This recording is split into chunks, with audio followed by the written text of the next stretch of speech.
Bismillahirrahmanirrahim. Assalamualaikum warahmatullahi wabarakatuh. Saya Dadang Hermawan dari kantor Pos Subang. Kantor Pos Subang membawahi salah satunya adalah wilayah di Kecamatan Purwadadi. Ini adalah kantor cabang kami pembantu. Satunya itu ada di wilayah Kecamatan Purwadadi, yaitu kantor pos cabang Pasir Bongur. Nah, di sini ada satu tempat yang nantinya mungkin bisa dikoordinasikan dan dikerjasamakan dengan Kementerian Sosial untuk dimanfaatkan semaksimal mungkin dengan kerjasama yang tentunya adalah kerjasama yang saling menguntungkan dan untuk kemajuan masyarakat, khususnya masyarakat di Kabupaten Subang ini. Mungkin demikian. Terima kasih. Wassalamualaikum warahmatullahi wabarakatuh. Salam ya. Terima kasih. Pagi ini hari Sabtu ya. Kita jalan-jalan ke salah satu aset yang dimiliki PT Pos. PT Pos ini ada di Provinsi Jawa Barat di Kabupaten Subang, Kecamatan Purwadadi. Ini desanya Desa Purwadadi Barat. Begitu. Alhamdulillah, terima kasih Kang Dadang. PT Pos memberikan keleluasaan untuk bisa kami memanfaatkan fasilitas atau aset ini untuk kegiatan-kegiatan nanti pemberdayaan dan penanganan fakir miskin begitu. Nah, seperti agenda semula, kita ingin menangani kemiskinan itu kan bukan hanya kita memberikan bantuan uang ya atau bantuan pangan, tapi ada yang paling strategis lagi adalah bagaimana keluarga yang masih belum sejahtera ini atau yang fakir miskin ini bisa berdaya kemudian bisa mandiri kan begitu. Tentu mandiri ini supaya keluarga-keluarga ini ya keluarga-keluarga penerima manfaat program PFM ini nanti bisa berusaha begitu. Nah, salah satu agenda kita bahwa program bantuan pangan non-tunai atau sekarang menjadi program sembako ya yang secara nasional itu menyapu atau menyentuh ya seluruh desa dan kelurahan di Indonesia gitu. Jadi kurang lebih sekitar ya hampir 90 ribuan ya desa kelurahan seluruh Indonesia itu mendapatkan alokasi anggaran untuk BPNT ini. Nah, kemudian tahun 2021 yang akan datang ya, ini alokasi atau target dari keluarga penerima manfaat BPNT ini adalah 18,8 juta si keluarga ya si Indonesia. Nah, kita ingin keluarga penerima manfaat ini bukan hanya menengadahkan tangan saja ya, bukan hanya menerima bantuan, tapi bagaimana BPNT juga itu secara bertahap itu bisa diadakan atau bisa dikelola oleh mereka kan begitu.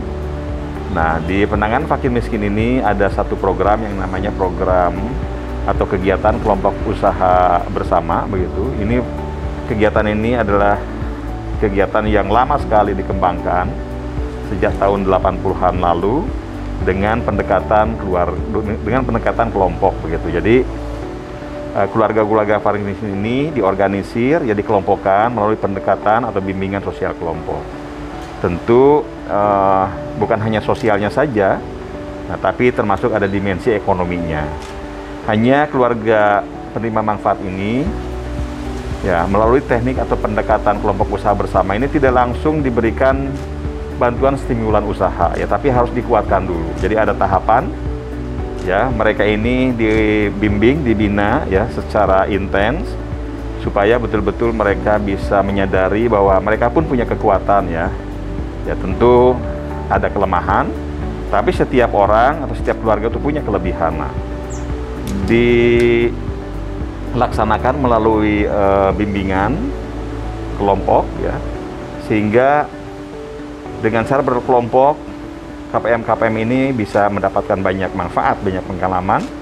Mereka akan belajar berorganisasi, mereka belajar juga nanti menyusun perencanaan ya, belajar bagaimana menyepakati keputusan begitu kan, bagaimana bisa bergotong royong, kemudian juga bisa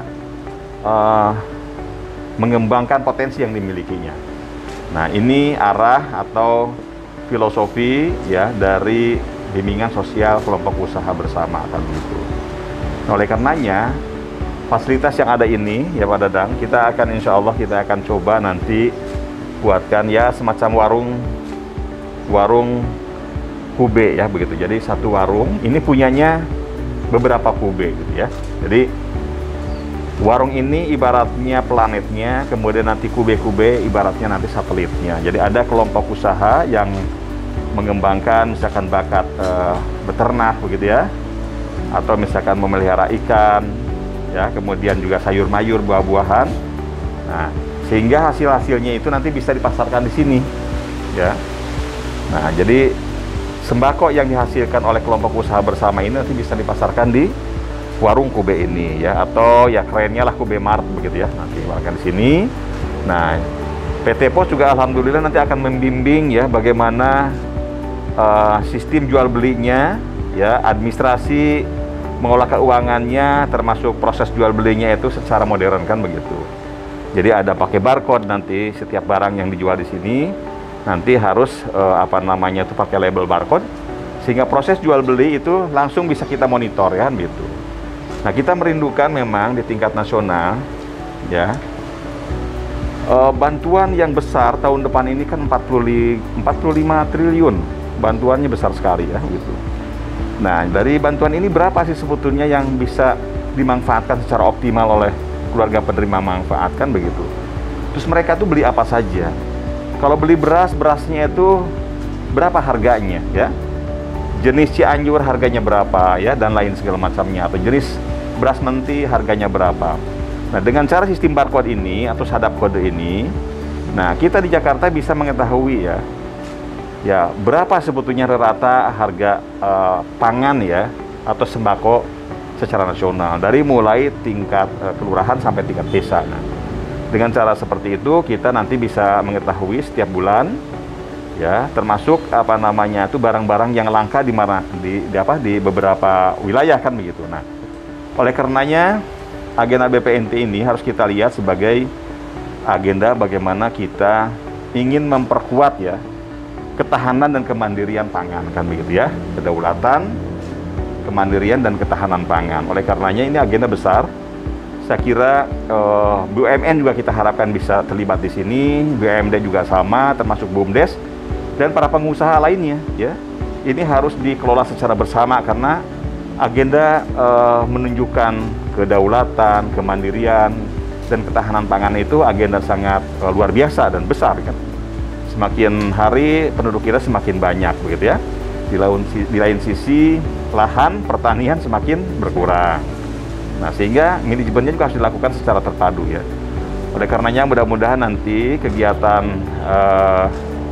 rintisan atau uji coba, kami ingin melakukan kegiatan bagaimana e-warung ini supaya lebih kuat ya. Jadi penumbuh kembangan e-warung dalam mengelola BPNT ini kan begitu. Jadi yang sudah berjalan kita akan topang, kita akan mantapkan ya. Kalau misalkan di beberapa titik belum tumbuh, kita tumbuhkan.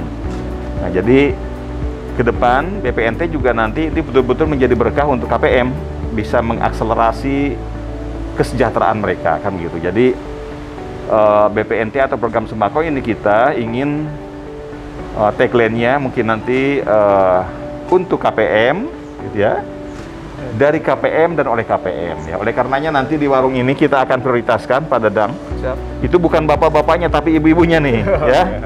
Jadi ibu dan bapak dari KPM kita tuh harus bekerja ya. Bapak-bapaknya kita dorong lebih ke produksinya. Nah, ibu-ibunya nanti bisa di sini memasarkannya ya kan begitu. Nah, kami terima kasih dan Pak Dirut PT Pos juga oke, ingin membantu supaya program ini apa namanya itu menjadi program strategis dan bisa berkembang di seluruh Republik ini kan begitu. Jadi kita tuh lihat dan apa kaitannya program ini itu kan sangat kuat dan sangat erat dengan mengimplementasikan atau melaksanakan pesan dari Undang-Undang 18 ya tahun 2012 tentang pangan kan begitu. Kira-kira seperti itu, dan mohon dukungan dan doanya agar bismillah mengingat kita pencanangan kita akan mulai dari titik ini supaya nanti bisa berkembang ke daerah-daerah lainnya. Insya Allah dengan bersama dan gotong royong kita akan bisa melakukannya. Saya kira seperti itu. Terima kasih, selamat siang.